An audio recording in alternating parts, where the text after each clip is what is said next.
તમને મળતા રહે। વિદ્યાર્થી મિત્રો વિભાગ એની વાત કરીશું આપણે પહેલાં તો વિભાગ એની અંદર વિદ્યાર્થી મિત્રો સ્ક્રીન ઉપર પ્રશ્ન નંબર 1 તમે જોઈ શકો છો। પહેલો પ્રશ્ન જેની અંદર તમને એમ કીધું છે બહુપદી પી ઓફ એક્સ માટે વાય બરાબર પી ઓફ એક્સનો આલેખ તમને અહીંયા આપ્યો છે।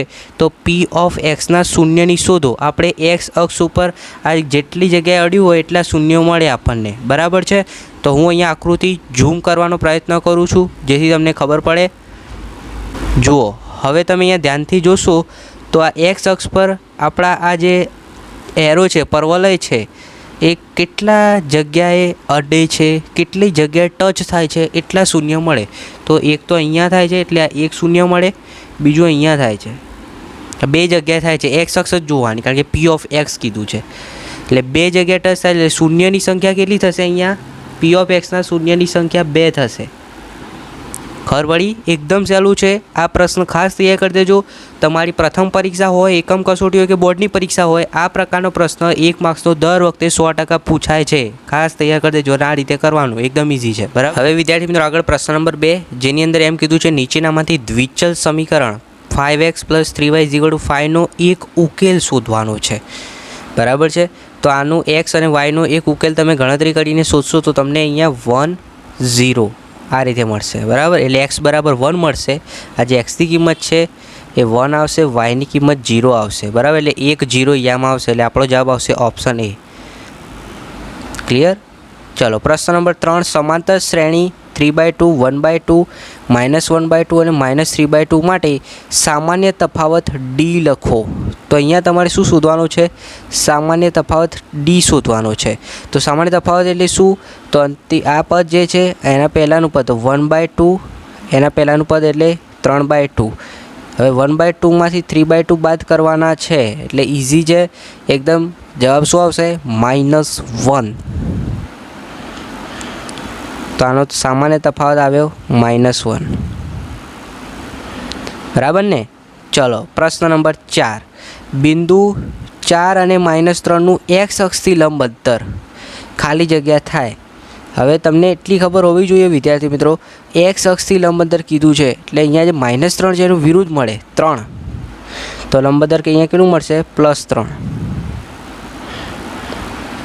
ક્લિયર વિદ્યાર્થી મિત્રો? આ 4 પ્રશ્નોમાં હું આશા રાખું છું તમને 100% ખબર પડી ગઈ। ખાસ તૈયાર કરી દેજો જેથી તમને પરીક્ષામાં કોઈ તકલીફ ન પડે।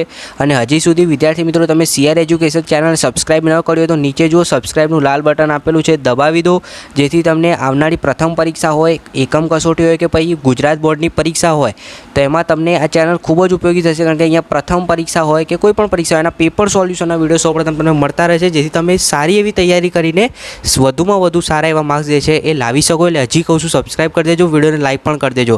હવે આગળ જોઈશું આપણે વિભાગ બી જેની અંદર 2 ગુણના 4 પ્રશ્નો છે એટલે ટોટલ 8 માર્ક્સનો આ પ્રશ્ન છે। વિભાગ બી સેક્શન જે છે એ પહેલો પ્રશ્ન તમે સ્ક્રીન પર જોઈ શકો છો બહુપદી x² - 3ના શૂન્યો શોધો, તેના શૂન્યો અને સહગુણક વચ્ચેનો સંબંધ ચકાસવાનો છે। સૌપ્રથમ આપણે શું કરીશું વિદ્યાર્થી મિત્રો? તો શૂન્યનો સરવાળો કરીશું, બરાબર છે। તો +3 અને -3 બરાબર 0 થશે એટલે x નો સહગુણક અને x² નો સહગુણક થશે। શૂન્યનો ગુણાકારનો સંબંધ જોઈએ વિદ્યાર્થી મિત્રો તો આ બંનેનો ગુણાકાર કરીએ તો -3 મળશે એટલે અચળ પદ અને x² નો સહગુણક। તો આ રીતે આપણે સંબંધ ચકાસવાનો છે, બરાબર। જોઈ લો આના 2 માર્ક્સ એકદમ સહેલું છે। આગળ વિદ્યાર્થી મિત્રો પ્રશ્ન નંબર 6 સમીકરણ યુગનો ઉકેલ લોપની રીતે શોધવાનો છે। x + y = 5 2x - 3y = 4। તો પહેલાં બંને સમીકરણ લખીશું। બંને સમીકરણને શું કરીશું? સમીકરણ 1ને 3 વડે અને સમીકરણ 2ને 1 વડે ગુણીશું એટલે આ રીતે આપણને સમીકરણ 3 અને 4 મળશે। ત્યારબાદ સરવાળો કરીશું। તો સરવાળો કરીશું એટલે xની કિંમત 19/5 મળી। એ જ રીતે yની કિંમત શોધીએ તો 6/5 મળી એટલે આપણો x બરાબર ઉકેલ કેટલો મળ્યો? 19/5 અને yનો ઉકેલ કેટલો મળ્યો? 6/5। ક્લિયર? આપણો જવાબ છે।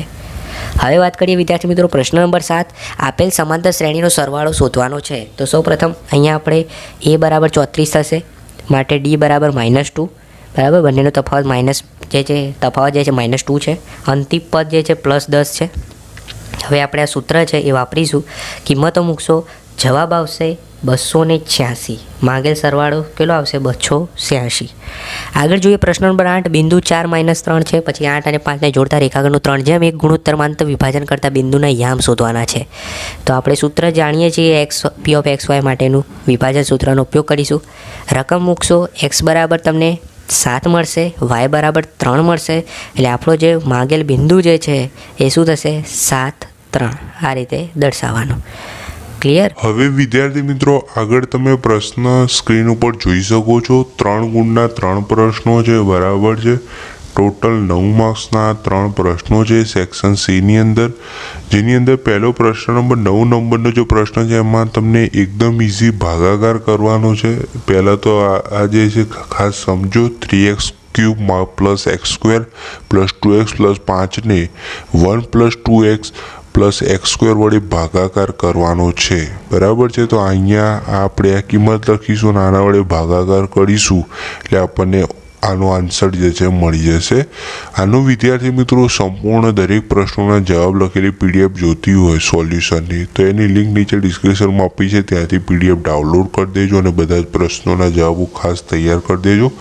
પ્રશ્ન નંબર 10 જે છે એ તમે સ્ક્રીન ઉપર જોઈ શકો છો. ટીવી સેટના ઉત્પાદકો ત્રીજા વર્ષે 600 ટીવી, 7મા વર્ષે 700 ટીવી, તેમ માને દરેક વર્ષે આ રીતે ઉત્પાદન જે છે એ વધતું હોય તો પ્રથમ વર્ષનું ઉત્પાદન, 10મા વર્ષનું ઉત્પાદન અને પ્રથમ 7 વર્ષમાં કુલ ઉત્પાદિત ટીવીની સંખ્યા શોધો. તો આના જવાબો લખેલી પીડીએફ જે છે એની લિંક નીચે ડિસ્ક્રિપ્શનમાં આપી છે, ત્યાંથી જોઈ લેજો અને પીડીએફ ડાઉનલોડ કરીને દરેક પ્રશ્નોના સોલ્યુશન જે છે આપેલા છે ખાસ સમજી લેજો. 11મો પ્રશ્ન છે, આપેલ શિરોબિંદુઓ ધરાવતા ત્રિકોણનું ક્ષેત્રફળ શોધવાનું છે. તો તમને અહીંયા 3 શિરોબિંદુ આપે છે, બરાબર છે. તો આનું ત્રિકોણનું ક્ષેત્રફળ આપણે શોધવાનું છે. જે સોલ્યુશનની પીડીએફ જે છે એમાંથી તમને જવાબ મળી જશે આનો. આગળ છેલ્લો પ્રશ્ન છે જે 4 ગુણનો પ્રશ્ન છે. મોસ્ટ એમપી દાખલો છે, બસવાળું ખાસ તૈયાર કરી દેવાનો છે. મુસાફરીવાળો આ પ્રશ્ન ટ્રેનનો. પ્રશ્ન નંબર 12, માનસી તેના વતન જવા માટે 300 કિલોમીટર મુસાફરી અસતઃ ટ્રેન દ્વારા, અસતઃ બસ એટલે થોડું અંતર ટ્રેન દ્વારા અને થોડું અંતર બસ દ્વારા કાપે છે. જો તે 60 કિલોમીટર મુસાફરી જે છે ટ્રેન દ્વારા અને બાકીની એટલે બાકી કેટલી થઈ તો 240 કિલોમીટર મુસાફરી બસ દ્વારા કરે છે, તો બાકીની મુસાફરી બસ દ્વારા કરે તો તેને વતન પહોંચતા 4 કલાક લાગે છે. અને જો તે ટ્રેન દ્વારા 100 કિલોમીટર અને બાકીની મુસાફરી બસ દ્વારા કરે તો વતન પહોંચતા 10 મિનિટ વધારે લાગે છે, એટલે 4 કલાક 10 મિનિટ જેટલો સમય લાગે છે. તો ટ્રેન અને બસની પ્રતિ કલાક સરેરાશ ઝડપ શોધવાની છે.